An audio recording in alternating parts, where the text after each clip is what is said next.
Hey everybody, Kelly Engineering here, and welcome to a quick mod spotlight update on Silent Gear 0.3.2. And this update actually begins in the Nether, and there is lava everywhere here. So I've given myself a Chaos Opal with Flight, just to make this a little easier. And it doesn't really matter because I'm in Creative right now anyway. Alright, so in the Nether, find Crimson Iron Ore, which some right here. Crimson Iron Ore, all you need is a diamond level pickaxe. Mine it up. I got 4 pieces here. I'm going to head back to the overworld real quick.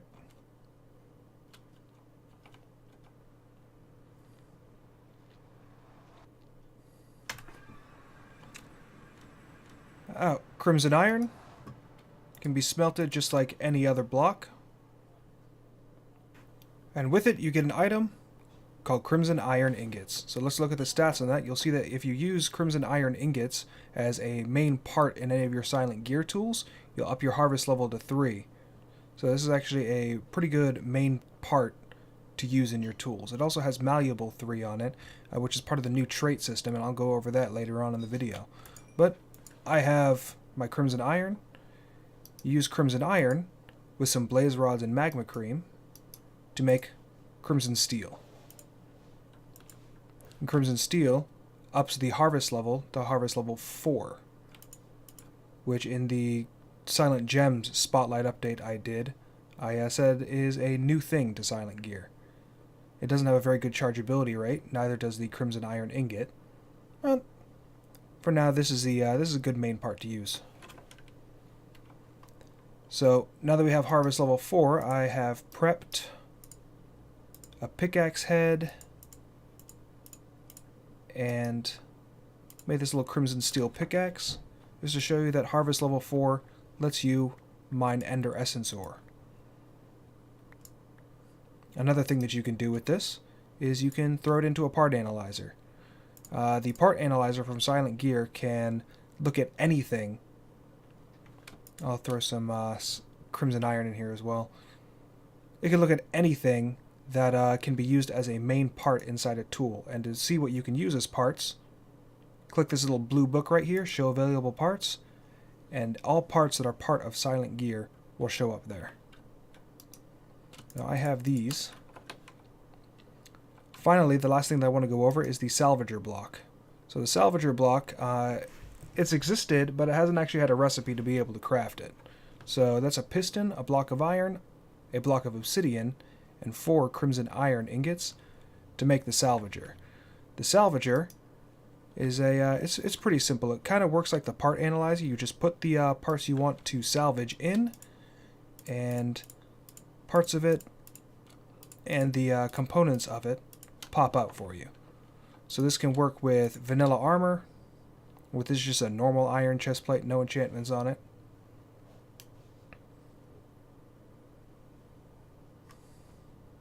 And you get the 8 iron ingots that were required to make the chestplate in the first place. Another thing that you can do is, so the Crimson Steel pickaxe, I'm not going to worry about that right now. These Crimson Iron boots, if you hold control over it, you'll see that I used 4 different Crimson Iron Ingots in order to make it. So a grade C, a grade E, and 2 grade Bs. Whenever you put something that has already been graded into the Salvager,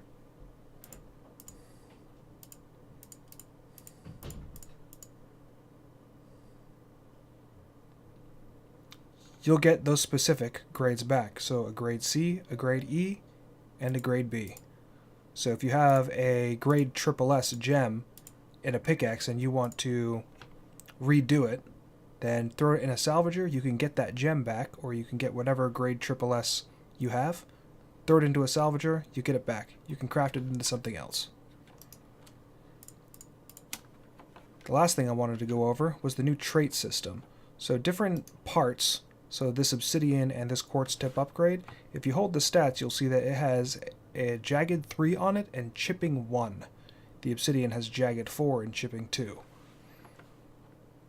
So the chipping trait means that the more item damage that your gear has, If it's on a piece of armor, the more damage it is, you'll have less protection, and if it's on a tool, you'll have more speed.